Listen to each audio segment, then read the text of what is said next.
beberapa hal. Terima kasih pimpinan. Tadi yang perlu kami tambahkan bahwa untuk seleksi ini jangan disamakan grade-nya Jawa dengan Kaltara, kemudian Jawa dengan Papua itu tidak bisa disamakan. Kalau disamakan dengan Jawa, Sumatera, honor-honor kita tidak ada masuk. Itu pimpinan, jadi ini mungkin bisa disampaikan bahwa dalam seleksi itu grade-nya tidak boleh sama. Harus ada perbedaan. Kemudian apa yang disampaikan tadi oleh saudara kami tadi dari Nasdem, bahwa honor yang sudah di atas 15 tahun, 20 tahun itu yang kita harus prioritaskan. Ya, sudah 15 tahun mengabdi, sudah 20 tahun mengabdi, tiba-tiba ada yang baru 1 tahun, dia jadi honor langsung diangkat. Ini yang tidak adil rasanya. Ini tidak adil, sehingga kita tetap harus ada ya istilahnya itu ya apa kemanusiaannya di situ. Dia sudah mengabdi di daerah terpencil, kemudian dengan situasi kondisi alam yang dihadapi setiap hari, tiba-tiba untuk tes saja, untuk sisa waktu umurnya saja sudah tidak bisa diangkat. Jadi ini mungkin ini. Yang terakhir pimpinan, di samping tadi sudah hampir semua sama kami ini dikembalikan untuk seleksinya ke daerah. Mohon perhatian bagi saudara-saudara kami guru-guru yang tugas di pedalaman terpencil, yang akses darat tidak ada, akses laut, air tidak ada, hanya akses pesawat mereka. Sehingga mungkin dipertimbangkan mendapat tunjangan kemahalan atau tunjangan khusus pimpinan. Ya, terima kasih ya 3 itu pimpinan. Ya Pak Gub, jadi dulu ada tunjangan guru di daerah 3T. Dulu. Nah sekarang setelah kita lihat dengan lebih teliti ternyata itu hilang. Tidak ada lagi. Nah kita juga akan membuat note khusus mengenai ini. Karena memang ada istilahnya Pak Gub tunjangan kemahalan ya. Karena memang betul kalau misalnya guru di daerah saya di Semarang itu kan rumahnya desa situ, mengajarnya di situ. Mungkin cukup 10 menit aja.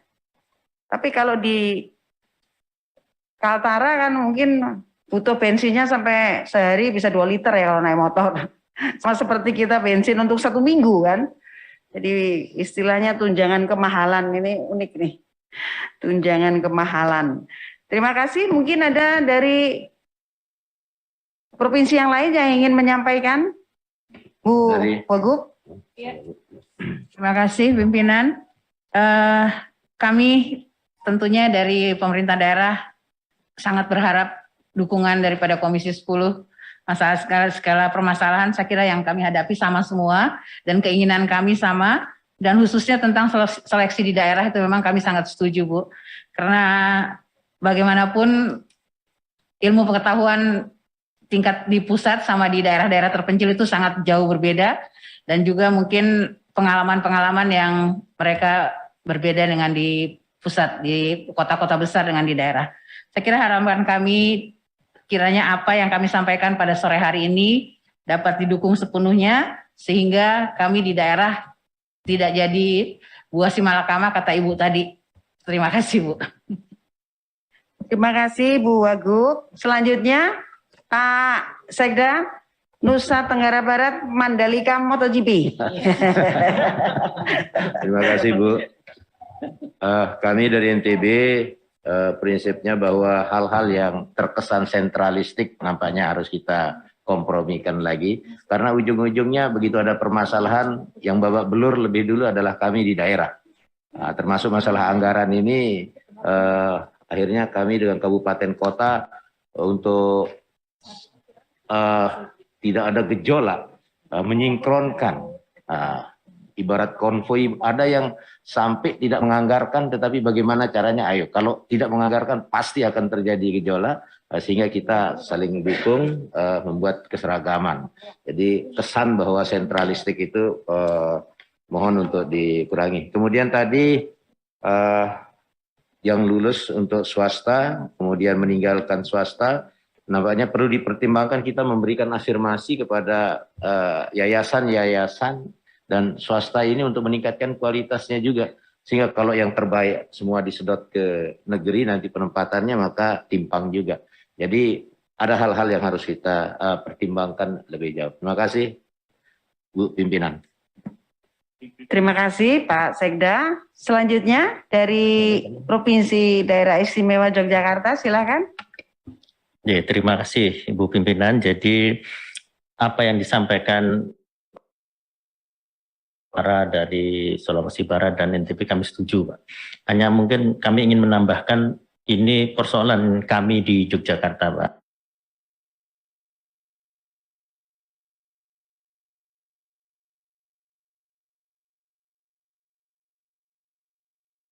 Sistem aplikasi e-formasi di Kemenpan, itu bahasa Jawa itu masuk formasi muatan lokal.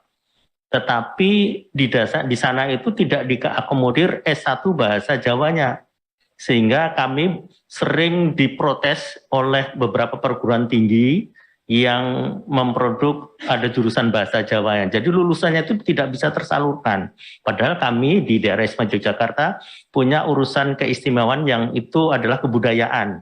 Muatan lokal budaya Jawa itu memang harus kami tumbuh kembangkan kami. Padahal formasinya tidak ada di situ, Bu. Jadi kami sangat berharap nanti DPR bisa memfasilitasi bagaimana informasi di Kemenpan RB ini ada tentang bahasa Jawa. Ataupun sebetulnya kami juga sudah mendiskusikan ke Menpan bahwa kami bisa membuat usulan formasi tersendiri dengan keputusan gubernur. Jadi yang tanda tangan gubernur itu untuk formasi ini. Karena itu memang sangat dibutuhkan bagi kami di daerah Istimewa Yogyakarta untuk bahasa Jawa. Saya kira itu, Bu. Matur nuwun. Terima kasih. Sepertinya kita sudah sampai penghujung. Ada tambahan? Silakan, Pak. Bisa? Kedengeran kok. Kurang deket aja mungkin, Pak. Oh, ya nggak bener ini emang mic-nya. Dibantu.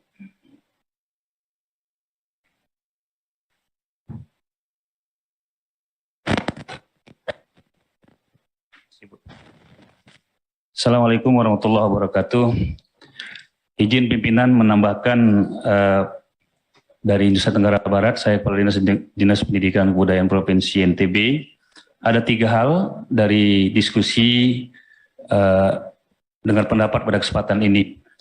Yang pertama, kami ingin menyampaikan usulan, mumpung nanti dari Komisi 10 akan menyampaikan kepada pemerintah untuk penyempurnaan terkait dengan usulan bagi tenaga pengajar yang lebih dari 10 tahun bahkan 30 tahun mengabdi, sebaiknya dalam proses seleksi ini juga ada bobot penghargaan atas pengabdian. Sehingga bobot pengabdian itu akan memberikan ruang bagi peluang lulus yang masa mengabdinya lebih banyak, dan itu akan memberikan semangat pada guru kita untuk ikut seleksi P3K dengan sungguh-sungguh. Nah, dengan bobot pengabdian ini tentu akan memiliki perbedaan skor, walaupun rata-rata misalnya passing grade-nya dicapai, tetapi dia mendapat tambahan khusus dari masa pengabdian. Izin kami contohkan, kami di Nusa Tenggara Barat sejak tahun 2018 itu melakukan uji kompetensi guru karena tidak ada pengangkatan yang memadai kebutuhan. NTB melaksanakan uji kompetensi guru sudah 4 tahun, Bu, kepimpinan. Jadi kami memberi bobot terhadap masa pengabdian, hasil uji kompetensi profesional, pedagogik, dan masa pengabdian yang berbobot sekitar 30-35%. Itu usulan yang pertama. Kemudian yang kedua, kami ingin merespon untuk kembali ke daerah. Dalam proses seleksi ini ada hal-hal yang oleh daerah tidak miliki. Sebagai contoh adalah pendidikan PLB dan guru produktif. Guru produktif kita, tidak semua perguruan tinggi yang ada di Indonesia ini mengeluarkan guru produktif yang mengajar di SMK itu sesuai dengan kebutuhan. Misalnya contoh saja di Kaltara maupun di Sulbar bahkan di NTB, karena jurusan itu ada di provinsi lain. Nah, untuk yang lintas provinsi ini sebaiknya diatur oleh pusat. Sehingga pelamar itu selain dia punya hak memilih sesuai dengan formasi yang tersedia di daerah lain, tetapi juga ada kebijakan pusat untuk mengarahkan mengisi formasi di provinsi lain, karena di provinsi lain itu tidak ada jurusan itu. Orangnya yang tidak ada, tamatannya tidak ada, tapi di provinsi lain berkelebihan. Agar ini juga bisa menjadi atensi. Kemudian yang ketiga, kami setuju dengan usulan dari Jogja tadi, ada bahasa daerah. Saya melihat begini, mumpung di sini ada panja tentang kurikulum, kenapa bahasa daerah, guru bahasa daerah itu tidak bisa direkrut? Karena bahasa daerah tidak dijadikan mata pelajaran. Di dalam struktur kurikulum kita, di Indonesia itu hanya memberi ruang 2 jam pelajaran namanya muatan lokal. Muatan lokal itu bisa bahasa, bisa seni budaya, bisa kreasi yang sifatnya kelokalan. Dan itu tidak banyak perguruan tinggi yang mengeluarkan sarjana sesuai dengan kelokalan. Oleh karenanya dia akan bisa masuk formasi manakala dalam struktur kurikulum itu bahasa daerah masuk menjadi mata pelajaran, tidak menjadi muatan lokal. Karena dalam skema yang dibangun oleh pemerintah kita, struktur kurikulum itu ada kelompok A, kelompok B, dan kelompok C. Kelompok A itu kita sebut normatif. Mata pelajaran normatif yang umum seperti agama, PKN, dan sejenisnya. Kemudian ada kelompok adaptif. Adaptif itu yang sesuai dengan jurusan. Anak IPA mengambil fisika, anak bahasa mengambil bahasa Inggris. Kemudian jurusan anak IPS mengambil pemilu adaptif. Kemudian di SMK itu di adaptif ini ditambah juga dengan produktif. Nah, yang kelompok C itu adalah tidak termasuk mata pelajaran dia. Tetapi langsung diberi judul dengan nama muatan lokal. Itu pun kosong. Tergantung daerah. Bahkan di ijazah itu tidak diberi labeling, melainkan hanya disediakan kolom untuk ditulis sendiri. Nah, barangkali menurut kami perlu mendapat penguatan sehingga bahasa daerah kita itu bisa dilestarikan, bahasa Indonesia kita bisa utamakan, dan bahasa asing bisa kita kuasai. Itu tambahan dari NTB. Terima kasih. Assalamualaikum warahmatullahi wabarakatuh. Terima kasih. Jadi memang ada banyak hal permasalahan yang harus kita tangkap bersama-sama. Kita sampai di penghujung acara, atau mungkin masih akan ada respon lagi dari teman-teman anggota komisi, respon balik dari jawaban. Kami akan usulkan keputusan. Ini pikirannya di sini, kepalanya di sana, badannya di sana. Karena menjelang buka puasa ini ya.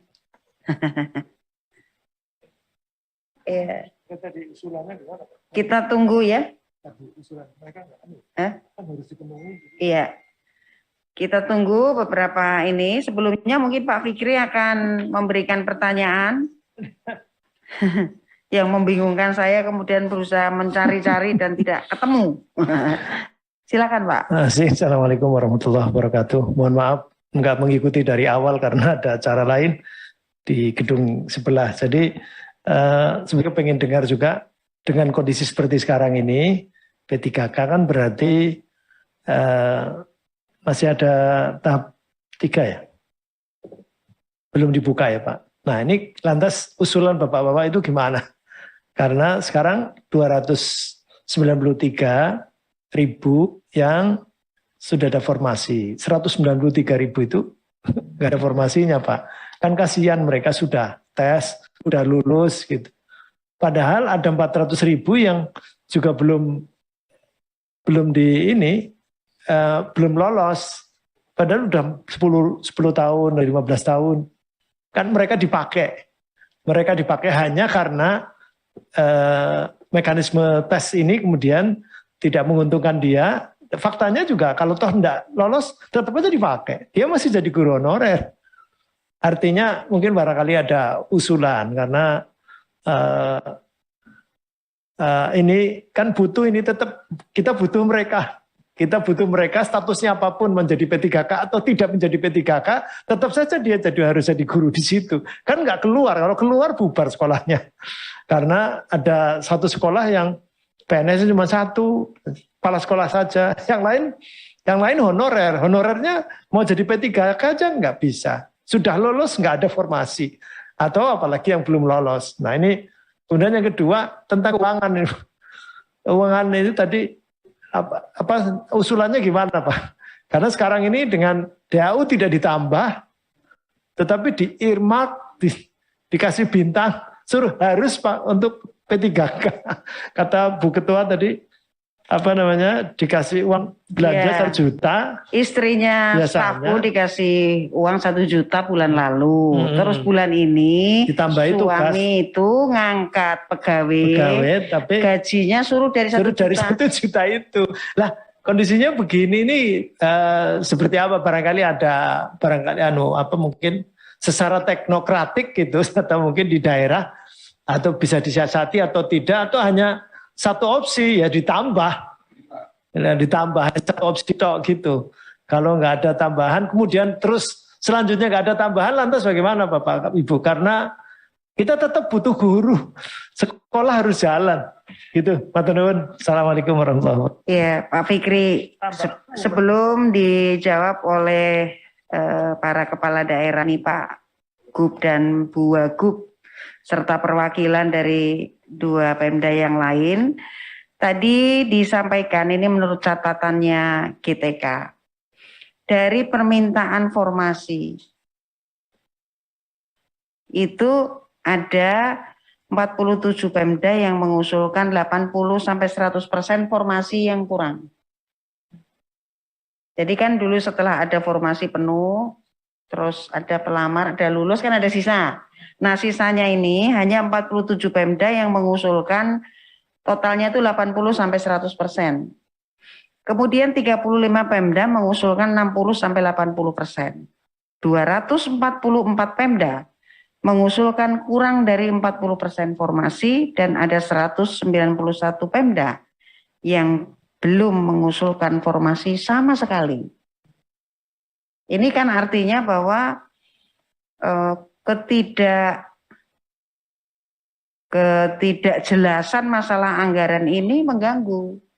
Kemarin kabupaten kota yang kita undang itu ngeri lagi Pak. Jadi Kabupaten Pasuruan itu tidak menganggarkan APBD tahun 2022 untuk guru P3K. Kemudian Kota Kupang juga tidak. Ya. Kemudian Kabupaten Sanggau hanya 6 bulan gaji. Kabupaten Kabupaten Lampung Timur hanya 5 bulan gaji. Hanya Kabupaten Wonogiri yang karena sudah terlanjur SK-nya ini proses berkas menganggarkan 175 miliar sekian setahun. Padahal dana yang di-earmark oleh Kemenko itu hanya 153 miliar. Luar biasa kan? Ngeri. Jadi kalau ternyata kabupaten kota yang tidak menganggarkan itu juga nggak diapa-apain, kan artinya nanti kemungkinan besar Wonogiri juga tidak akan menganggarkan. Berarti gurunya nanti akan kehilangan gaji tahun depan. Atau pura-pura saja, udahlah tidak pernah terjadi rekrutmen guru. Kan bisa. Tetapi guru tetap mengajar dan pemerintah daerah tetap harus membayar. Kan begitu keadaannya. Nah ini masalah ini pelik sekali Pak Fikri. Maka saya mohon dukungannya hari Senin. Kita mengundang Eselon 1 untuk membuat komitmen. Ya, beberapa komitmen yang sudah beberapa kali kita sampaikan. Yang pertama dan paling utama adalah permintaan kita untuk pengiriman gaji P3K yang sudah diangkat ini dipisahkan dari DAU yang sudah pernah terkirim. Itu penting Pak Fikri. Jadi jangan sampai kita bilang kayak suasananya staf saya itu tadi. kamu angkat orang kok nggak ngasih uang tambahan sih Pak, kan gitu kan, kira-kira perasaannya itu. Kan sudah pernah ada sertifikasi guru juga, beda kan, tidak di DAU, kan bisa perlakuan itu. Nah, kemudian sebaiknya seluruh proses rekrutmen itu dikembalikan di daerah, kabupaten, kota, atau provinsi. Kan ketersediaan anggaran kan otomatis kan itu kan, kalau rekrutmen seperti itu. Ada lagi Pak Fikri, kemarin pada saat pertemuan dengan Kemenpan RB itu, saya bertanya, sebenarnya peraturan mengenai guru sekolah swasta yang kalau diangkat itu nanti harus pindah ke sekolah negeri, itu siapa yang membuat? Ternyata surat keputusan menteri yang kemudian berimplikasi pada peraturan di Badan Kepegawaian Daerah. Maka itu bisa dirubah. Saya mohon bantuan kepada Bapak Ibu supaya tidak terjadi kegaduhan. Udahlah guru swasta yang diangkat ya biarlah dia mengajar di tempat yang sama. Kalau memang mau mengangkat guru swasta untuk menjadi P3K ya biar saja dia di situ, nggak usah dipindah-pindah ke sekolah negeri. Jadi ruwet lagi nanti penyesuaian. Mudah-mudahan itu juga bisa terlaksana.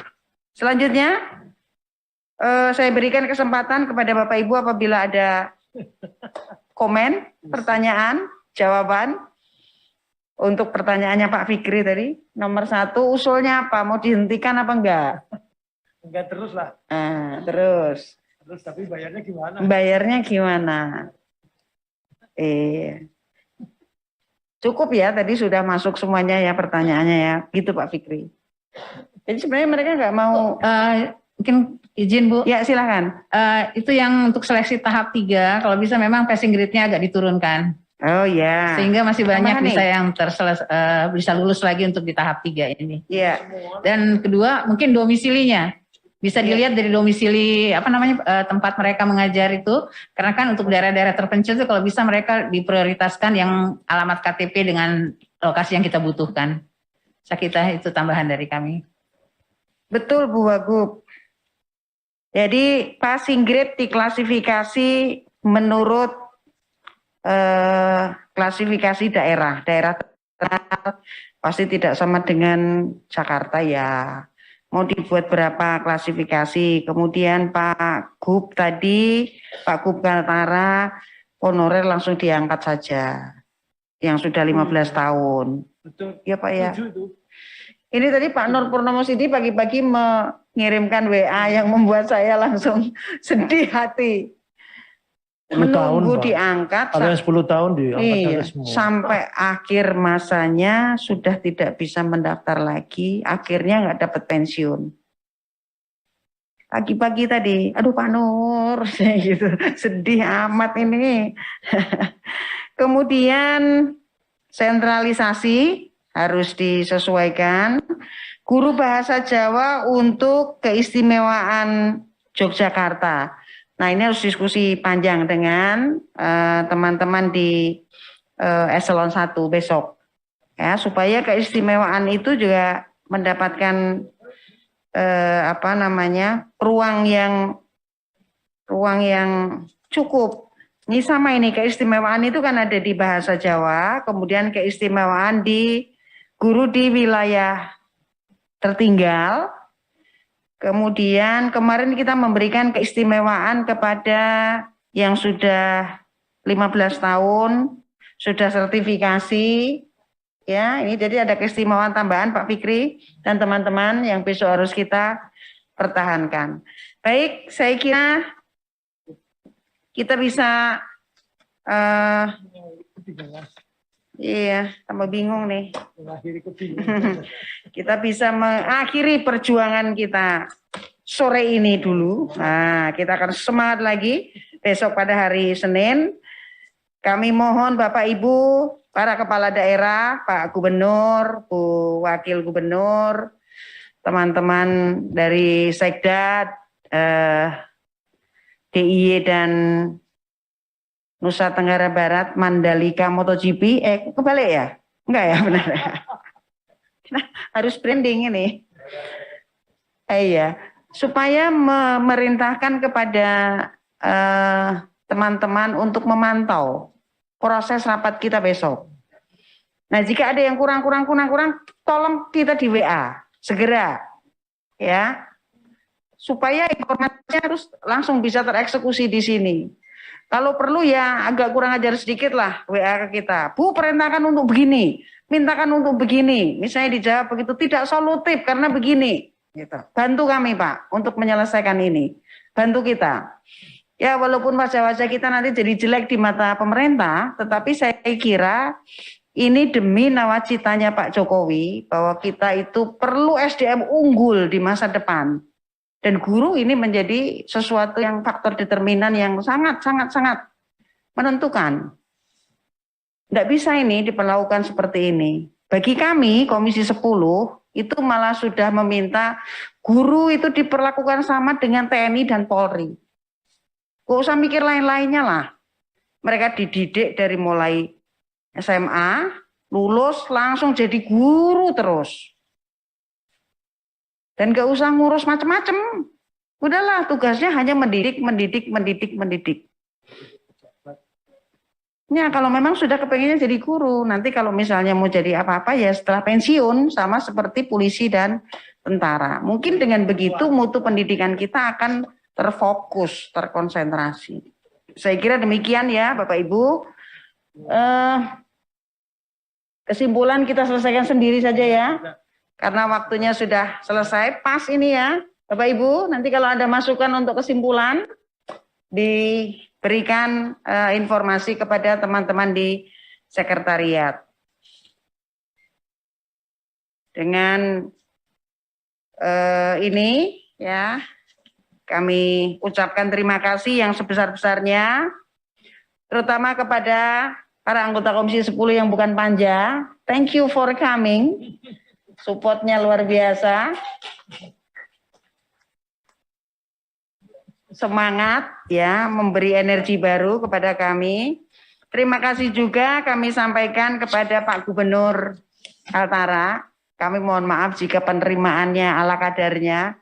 Tapi inilah kami, anggota DPR RI, Komisi 10, Komisi Peradaban Pak. Kalau teman-teman komisi lain bilang Komisi Air Mata. Tapi kita lebih suka mengatakan Komisi Peradaban. Bukan komisi kering atau basah, enggak. Kita Komisi Peradaban karena kebudayaan ada di sini.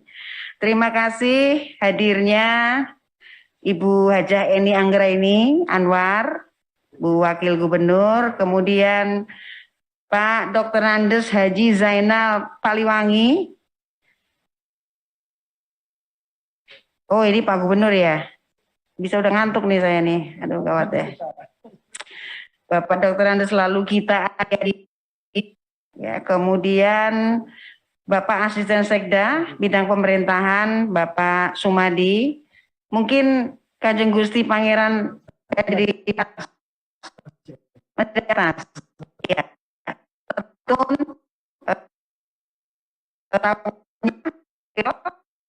dan kami berharap dukungan tidak hanya secara materi namun juga secara spiritual supaya dalam rangka kita mendukung para guru honorer di seluruh Indonesia ini supaya bisa diangkat semua. Lalu setelah itu soal mutu kualitasnya kita selesaikan setelah mereka menjadi P3K. Negara juga harus menganggarkan untuk upgrading, upskilling, sehingga bisa menjadi satu barisan yang hampir sama walaupun Jakarta dan Nusa Tenggara Barat dan Kaltara pasti tidak sama, tetapi bisa dikejar proses persamaan itu dengan pemerintah lebih banyak memberikan fintech, pelatihan dan lain sebagainya, utamanya adalah bagi guru-guru di wilayah yang jauh dari pusat-pusat ibu kota. Saya kira demikian. Terima kasih sekali lagi. Saya tutup RD